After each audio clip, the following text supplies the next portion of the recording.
ناظرین کرام، آج سے 800 سال پہلے اس نے دنیا کی سب سے عظیم فوج تیار کی۔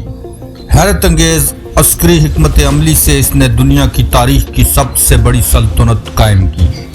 نہ سکندر، نہ نیپولین اور نہ ہی ہٹلر کوئی بھی اس منگول فولادی انسان کی فتوحات کے قریب پہنچ سکا۔ سوال یہ ہے کہ اس نے یہ سب کچھ کیسے کیا؟ آج ہم جانیں گے کہ کس طرح ایک عام کہسان زمین کے سب سے سخت اور بے رحم ماحول سے اٹھ کر دنیا کو ہلا دینے والا حکمران بن گیا۔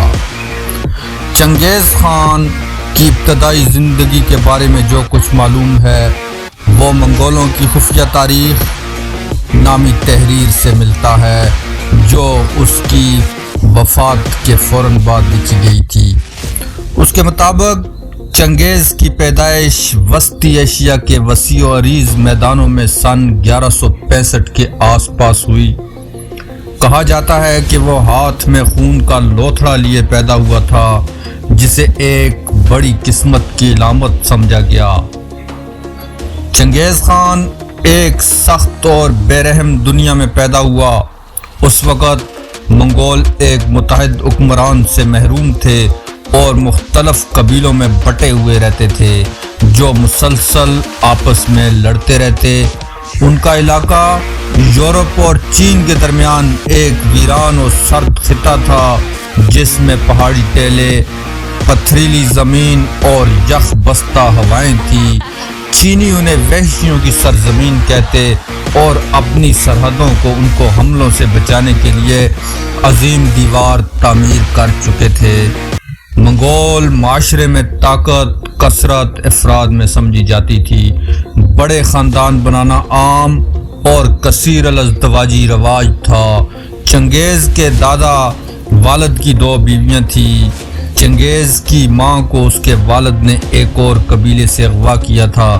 چنگیز کے بچپن میں 3 سگے بھائی، 1 بہن اور 2 سوتیلے بھائی تھے۔ بچپن شکار، گھڑ سواری اور کھلے میدانوں میں دوڑتے گزرا۔ چونکہ یہ خانہ بدوش قوم تھی، وہ ہمیشہ نئی چراگاہوں کی تلاش میں رہتی۔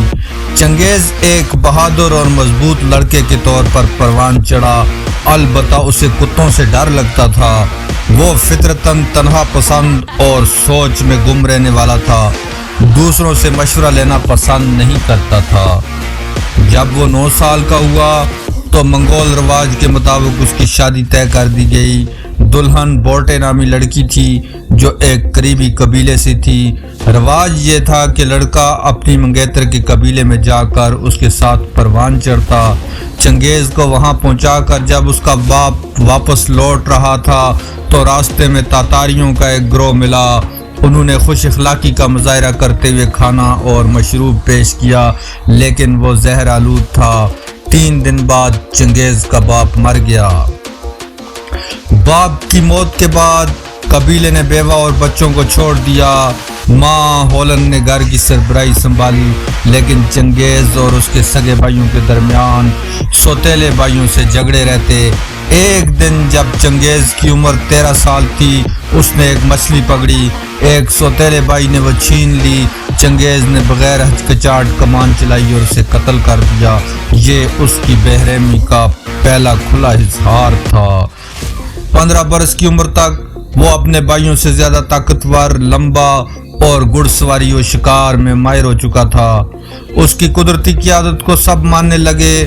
اس کی شہرت پھیلنے لگی، یہاں تک کہ وہی قبیلہ جو اس کے باپ کی موت کے بعد انہیں چھوڑ گیا تھا، اس سے خوف زدہ ہو گیا۔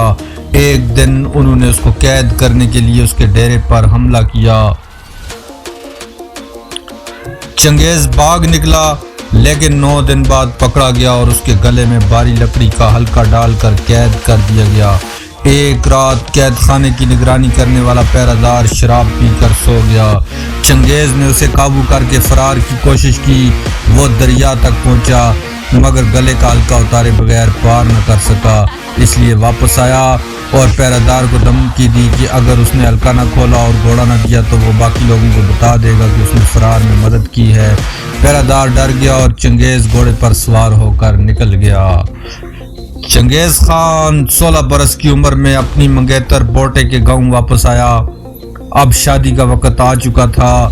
دلہن کے والد نے بطور تحفہ ایک قیمتی نیولے کی کھال دی۔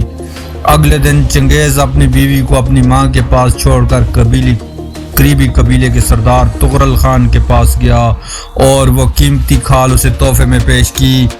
دراصل چنگیز اس طاقتور سردار کی حمایت خریدنا چاہتا تھا تاکہ وہ اپنے ان قبیلیائی افراد کو واپس لا سکے جو ماں باپ کی موت کے بعد اسے چھوڑ گئے تھے۔ تغرل اس سے ہمدرد ہوا اور دونوں کے درمیان اتحاد قائم ہو گیا۔ یہ اتحاد جلد ہی مشہور ہو گیا اور کئی دوسرے قبیلے بھی چنگیز کے ساتھ آ ملے۔ تھوڑے ہی عرصے میں اس کے پاس ایک مضبوط جنگجو لشکر تیار ہو گیا، لیکن ابھی وہ اسے استعمال کرتا کہ ایک آفت آن پہنچی۔ مرکت قبیلے کے گھڑ سوار حملہ آوروں نے چنگیز کے کیمپ پر دھاوا بول دیا۔ زیادہ تر لوگ بچ نکلے مگر بوٹے کو قیدی بنا کر لے گئے۔ چنگیز خان تغرل کے پاس مدد کے لیے پہنچا۔ تغرل نے اعلان کیا کہ وہ مرکت قبیلے کو تباہ کر کے بوٹے کو واپس لائے گا۔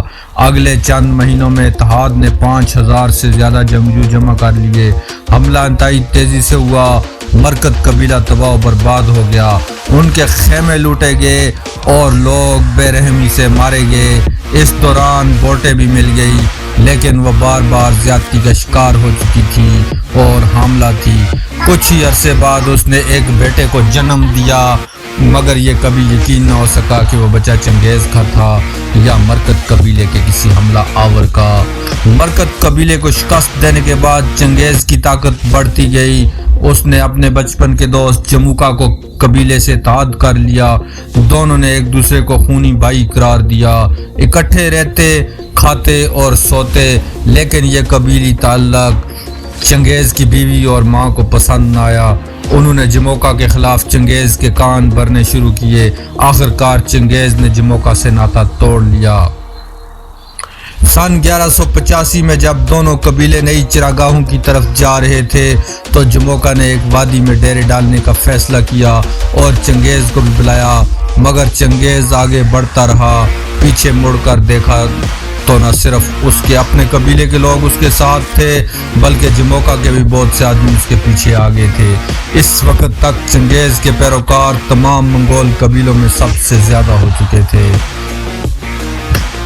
اس نے اپنی طاقت بڑھانے کے لیے قبیلوں پر بار بار حملے شروع کیے، ان کی عورتیں اور مال مویشی چھین لیے، اور جو اس کی اطاعت نہیں کرتے انہیں زبردستی ماتحت بنا لیا۔ منگولوں کی خفیہ تاریخ کے مطابق چنگیز خان کی سب سے بڑی خوشی اپنے دشمن کو شکست دینا، اس کا مال چھیننا، اس کے عزیزوں کو روتا دیکھنا اور اس کی بیوی بیٹیوں کو اپنے تصرف میں لینا تھی۔ ابھی وہ اپنی 20 کی دہائی میں تھا کہ اس نے نفسیاتی جنگ کا فن سیکھ لیا۔ وہ کسی قبیلے پر اتنے خوفناک اور تباہ کن حملے کرتا کہ آس پاس کے قبائل بغیر لڑے ہتھیار ڈال دیتے۔ جلد ہی اس نے مختلف منگول قبائل کو ایک جھنڈے تلے جمع کر لیا۔ جب چنگیز خان اور جموکا کے درمیان تعلقات ختم ہوئے تو دونوں قبیلوں کے لوگ ایک دوسرے کے خلاف بدگمان رہنے لگے۔ کچھ عرصے تک ایک غیر مستحکم امن قائم رہا، مگر پھر چراگاہ کے معاملے پر جھگڑا بھڑک اٹھا۔ ایک دن چنگیز کے آدمیوں نے جموکا کے قبیلے کے ایک جنگجو کو مار ڈالا۔ یہ جموکا کے لیے ناقابل برداشت تھا۔ اس نے اچانک حملہ کر دیا۔ بجلی کی سی رفتار اور غیر متوقع یلغار کے نتیجے میں چنگیز کے کئی لوگ مارے گئے اور 70 سردار قید کر کے جموکا کے کیمپ لے جائے گئے، جہاں انہیں اذیت دے کر ابال کر مار ڈالا گیا۔ ناظرین کرام، یہ شکست چنگیز کے لیے بہت بڑا صدمہ تھی۔ اسے احساس ہوا کہ اس کی فوج ابھی بڑی مہمات کے لیے تیار نہیں۔ اس نے اپنی فوج کو ایک ایسی جنگی مشن میں ڈالنے کا فیصلہ کیا جیسی دنیا نے پہلے کبھی نہ دیکھی تھی۔ سپاہیوں کی سخت تربیت ہوئی، سخت نظم و ضبط نافذ کیا گیا اور انہیں روزانہ لمبے فاصلے کی گھڑ سواری کروا کر ذہنی و جسمانی طور پر فولاد بنا دیا گیا۔ اس کا نتیجہ یہ نکلا کہ منگول فوج حیرت انگیز طور پر متحرک اور برق رفتار ہو گئی، ایک دن میں اوسطاً 70 میل تک سفر کرنے لگی۔ جلد ہی اس وحشی سپر آرمی کی شہرت منگولیا سے باہر جا پہنچی۔